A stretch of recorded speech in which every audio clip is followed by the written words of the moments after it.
لو عايز تقي نفسك من مرض فتاك وخطير جدا بيجي للحمام وممكن ينتقل للإنسان وممكن كمان يسبب وفاة الإنسان، يبقى الفيديو ده مهم جدا جدا جدا علشانك. ولو حضرتك خايف على صحتك ونفسك تربي حمام وخايف ينتقل لك المرض ده، برضو الفيديو ده مهم جدا جدا جدا علشانك. طيب ايه هو المرض اللي ممكن يجي للحمام وكمان ممكن ينتقل للإنسان ويسبب وفاة الإنسان لو ما تعالجش منه كويس؟ خليكم معانا ما تروحوش بعيد. السلام عليكم ورحمة الله تعالى وبركاته. بسم الله والحمد لله والصلاة والسلام على رسول الله صلى الله عليه وسلم. ورجعنا لحضراتكم بفيديو جديد على قناتنا المتواضعة، قناة مملكة الحمام المتنوعة، والجديد شديد عند اخونا ابو عمر. هتدينا ايه النهارده يا ابو عمر؟ هتتحفنا بايه النهارده يا ابو عمر؟ النهارده معانا ومعاكم من عند الحمام فيديو قوي جدا وفيديو عالي العال. خليكم معانا ما تروحوش بعيد. ولكن قبل اي حاجه حابب اقول لحضرتك، لو انت اول مره بتزور قناتي على منصه اليوتيوب وتشوف السيرك اللي احنا فيه، فلابد ان حضرتك تنزل علشان تشوف وتستمتع بالجمال دوت. بسم الله ما شاء الله اهو حمام يمني، بسم الله ما شاء الله مغرد. لو انت حابب حضرتك تشترك في القناه علشان تتفرج وتستمتع وتشوف لذه الجمال وحلاوه الحمام وهو بيلعب معانا، اشترك في القناه علشان يوصلك منها كل جديد. ولو حضرتك مشترك اخي الكريم اختي الفضل، ولو حضراتكم مشتركين منتظرين ايه بعد كل الجمال وكل الحلاوه دي كلها؟ منتظرين ايه؟ المفروض تشترك واللايك جميل منك علشان خاطر تستمتع معانا باللعب مع الحمام وتستمتع معانا بلذه الجمال بتاع الحمام. تمام؟ طيب، وما تنسوش يا جماعه قناه القران علشان هذه القناه صدقه جاريه لوجه الله الكريم.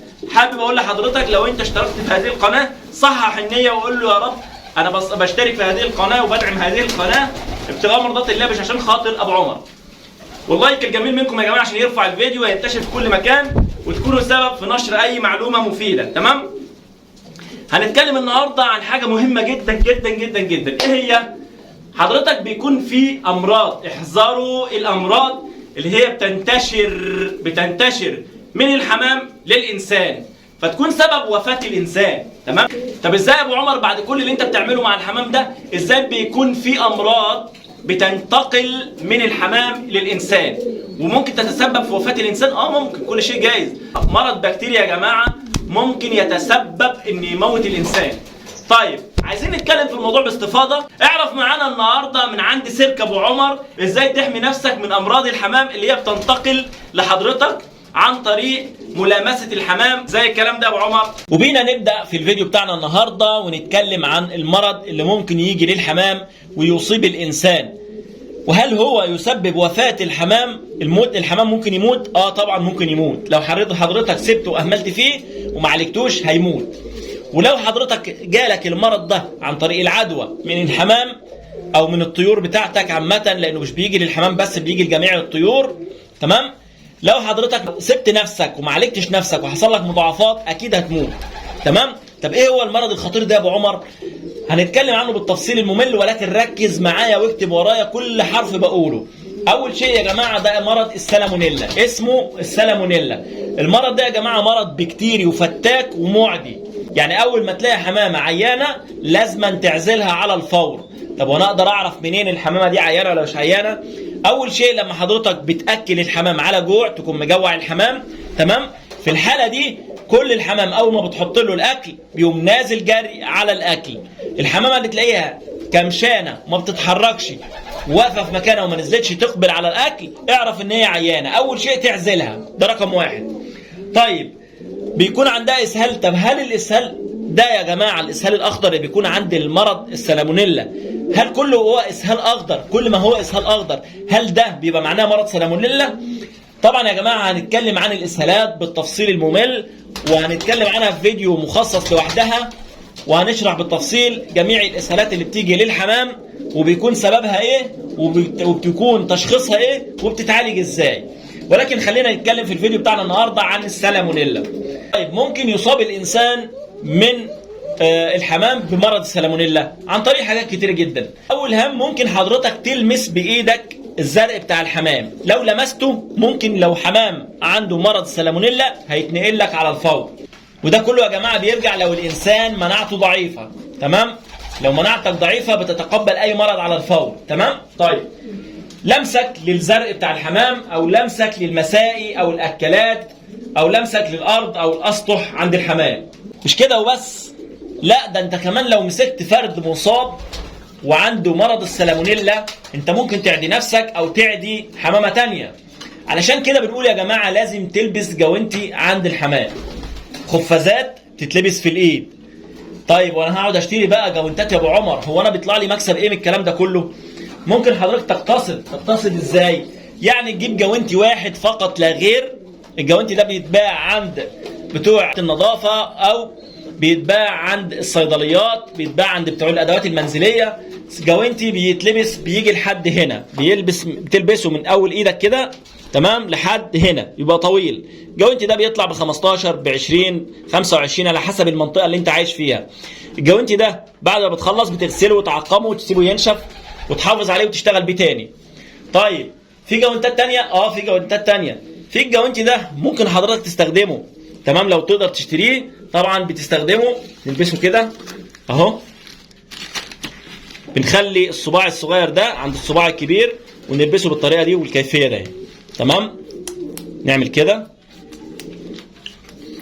كده وكده بنلبسنا فردة الجوانتي تمام. اي فرد حمام مصاب لابد ان حضرتك تمسكه وتعزله بلابس جوانتي في ايديك علشان ما تعديش نفسك، علشان ما تعديش ده مرض السالمونيلا بس هو اللي معدي للانسان، او انك تعدي حمامه تانية. وحضرتك ممكن تصاب بسرعه جدا بالمرض ده من الحمام لو مناعتك ضعيفه، فبالتالي بتكون عرضه لاي اصابه، فلازم تحافظ على نفسك من العدوى. مبدئيا لازم حضرتك تهتم بالنظافه الشخصيه، وكمان الاسلام علمنا ان النظافه من الايمان. اول شيء في النظافه الشخصيه بتاعتك ان حضرتك تكون مخصص ملابس تطلع بيها للسطح تنظف بيها عند الطيور. يعني ما تجيش بالملابس اللي انت بتنام بيها او الملابس اللي انت بتخرج بيها وتطلع تقوم عامل حمله نظافه وتنظف بيها عند الحمام. طب ما هو ده ما يصحش، ما ينفعش. لازم تخصص ملابس تنظف بيها عند الحمام وتكون بتلبسها عند الحمام. مش كده وبس، لا وكمان يا جماعه لازم نكون مخصصين حذاء نلبسه واحنا طالعين عند الحمام. يعني الحذاء اللي حضرتك بتلبسه اعزكم الله في الشارع تمشي بيه في الشارع غير اللي انت حضرتك بتلبسه عند الحمام فوق، غير اللي بتلبسه في الشقه بتمشي بيه في شقتك. فلازم تكون مخصص حاجه تمشي بيها عند الحمام، حذاء مخصص للحمام. وملحوظه مهمه جدا يا جماعه، لو حضرتك بتربي طيور حمام وفراخ وبط ووز ورومي ومش عارف ايه وارانب وتحطها وحاططهم كلهم في مكان واحد، فما ينفعش تخش بالحذاء بتاعك عند الطيور وترجع تخش بنفس الحذاء عند الحمام. لان يا جماعه الطيور دي بتبقى يعزكم الله يعني بتبقى معفنه شويه، هي طبيعتها كده. اما الحمام بطبعه نظيف، ما ينفعش ان انا اروح بالحذاء اللي بدوس بيه هنا وارجع ادوس بيه هنا، فبيحصل كالتالي ان انا بنقل الفضلات بتاعت الطيور دي بجيبها عند الحمام، والحمام حساس جدا ولازم تحافظ عليه. مش كده وبس، لا وكمان يا جماعه الكمامه عشان تحافظ على نفسك في النفس اللي بتتنفسه لازم يكون نفس نقي وخالي من الاتربه والتراب والشوائب والكلام ده. طيب لو نلاحظ يا جماعه هنا هحاول اوريكم قدر المستطاع وانتوا تركزوا معايا في الفيديو، بيكون في ريش رفيع جدا، محدش يشوف الا ايه رفيع جدا، يعني ممكن الكاميرا ما تجيبهوش كمان. اهو هنحاول نعمل كده، شايفين الريش الرفيع اللي بيطير في الجو ده تمام؟ هو باين اهو. ولو الحمام عمل رفرف في المكان او طرف المكان الريش ده بيبان. في ناس بتسميه زغب بتسميه ريش رفيع جدا. الريش ده يا جماعه بيبقى خطر جدا جدا جدا لو حضرتك ما تخلصتش منه، وهقول لك تتخلص منه ازاي. لو ما تخلصتش منه انت ممكن تتنفسه لو ما لبستش كمامه وتحافظ على صدرك، والحمام كمان ممكن يتنفسه لو ما تخلصتش منه. طب انا اتخلص منه ازاي يا ابو عمر؟ حضرتك وانت بتنظف تمام، قبل ما تاكل حمامك وقبل ما تعمل اي حاجه حاول تنظف الاول.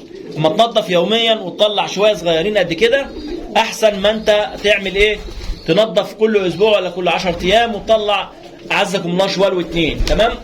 طيب في الحاله دي حضرتك ممكن تركب شفاط او طاير في الجو الزغب ده يا جماعه. الريش الرفيع جدا ده، الريش ده لو دخل في صدرك هيتعبك، ولو دخل في صدر الحمام هتعالجه تنفسي. يبقى اصبح ان الكمامه مهمه جدا جدا جدا انك تلبسها وانت بتنظف عند الحمام او لما تخش عند الحمام تمام. طب واحد يقول لي وانا هشتري بقى علبه كمامه وتخلص، واشتري علبه كمامه وتخلص، واشتري كمامه وانا فاضي ولا عندي فلوس الكلام ده كله يا ابو عمر؟ وانا جايب الحمام عشان استفيد بيه واعمله كربح ولا هصرف عليه؟ حضرتك ما قلتلكش اشتري كمامه من دي. يعني في مثلا عندك كمامه من دي لو انت قادر تشتريها وتحافظ على نفسك وتحافظ على صدرك انت الكسبان. مش قادر هتفصل تخش على اليوتيوب وتكتب طريقه عمل كمامه من اي فضلات قماش عندك نظيفه كويسه في البيت، وتعمل كمامه بايديك، والكمامه دي تتغسل وتلبسها، تتغسل وتلبسها بدل ما تشتري. تمام؟ كمان يا جماعه ادوات التعقيم، انت بتعقم علشان خاطر تقي الحمام عندك من الامراض، او ان عندك مرض فبتعقم علشان المرض ما ينتشرش. ادوات التعقيم بقى كتير حدث ولا حرج يعني. منها على سبيل المثال اليود او الكلور او الديتول او غيرهم او الفيركون اس. واتكلمنا عن الفيركون اس يا جماعه في فيديو مخصوص قبل كده، اللي حابب يشوفه هسيب لكم لينك الفيديو في الوصف ان شاء الله. مش كده وبس، لا وكمان حاول يكون لفت الحمام عندك ناشف. يعني ايه ناشف؟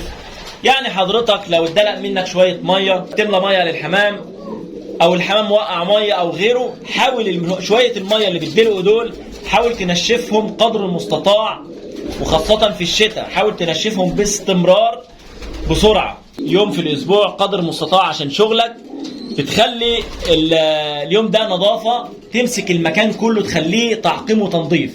تمسك الاكلات تنشفها، تغسلها بالميه والخل والصابون، وتقوم معقمها كويس جدا، وتقوم سايبها في الشمس.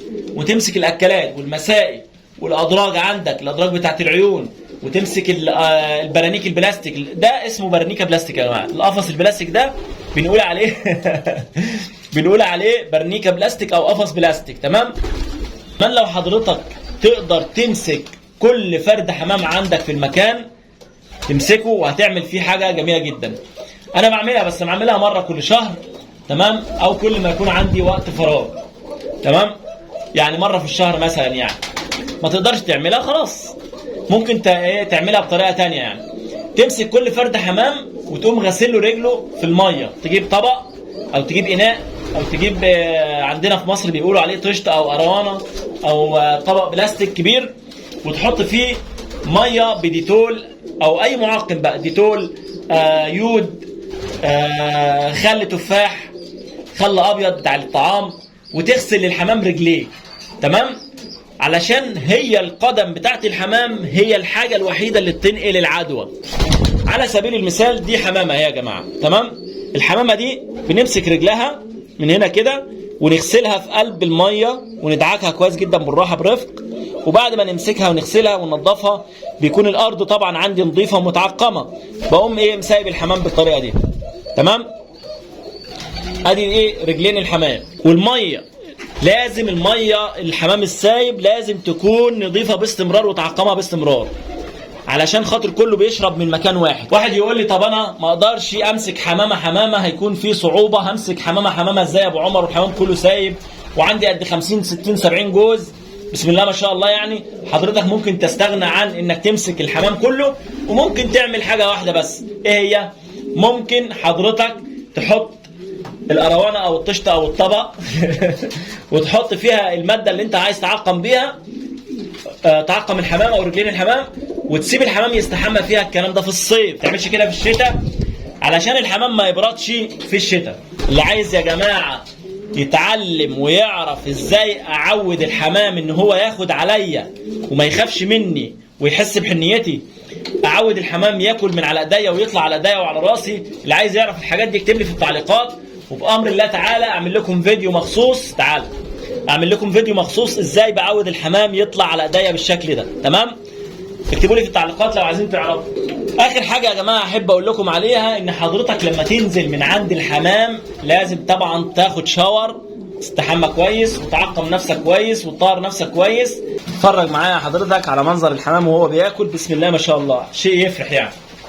طبعا لما نيجي نطلع فوق هنا فوق ندور على اي حمامه فوق، الحمام جعان، ندور على اي حمامه فوق ما نلاقيش. ليه؟ كله نزل عشان ياكل. فبالتالي الحمام بفضل ربنا سبحانه وتعالى علينا الحمام زي الفل مش تعبان. وده يا جماعه كان فيديو النهارده، اتمنى ينول اعجابكم. ولو عجب حضراتكم محتوى القناه لا تنسى الاشتراك في القناه وتفعل اهم شيء زر الجرس دوس على الجرس اللي بتشوفه ودوس عليه، اختار كلمة الكل علشان حضرتك يجيلك اشعار باي فيديو من عندنا ينزل ان شاء الله. ولو حضرتك عجبك محتوى فيديو النهارده واستفدت مني باي معلومه، لا تنسى اللايك علشان اللايك بيرفع الفيديو ينتشر في كل مكان، وتكون سبب حضرتك بتشارك معايا في الخير ان حضرتك بترفع الفيديو عشان ينتشر. وصحح النيه، انا بحط اللايك علشان خاطر دعما لاخويا ابو عمر، وعشان انا كمان اكون سبب في الخير، نشر الخير للجميع، ان غيرك يستفيد باي معلومه شافها في الفيديو. ولا تنسوا يا جماعه قناه مع القران، هذه القناه صدقه جاريه لوجه الله الكريم. ان شاء الله اسيب لكم لينك قناه القران في اول تعليق مثبت. صحح النيه وحضرتك بتشترك في هذه القناه ان انت بتعمل هذا العمل ابتغاء مرضات الله عز وجل. نحمل الخير للجميع، نتمنى الخير للجميع. بارك الله فيكم وجزاكم الله خيرا. دمتم في امان الله، والسلام عليكم ورحمه الله تعالى وبركاته.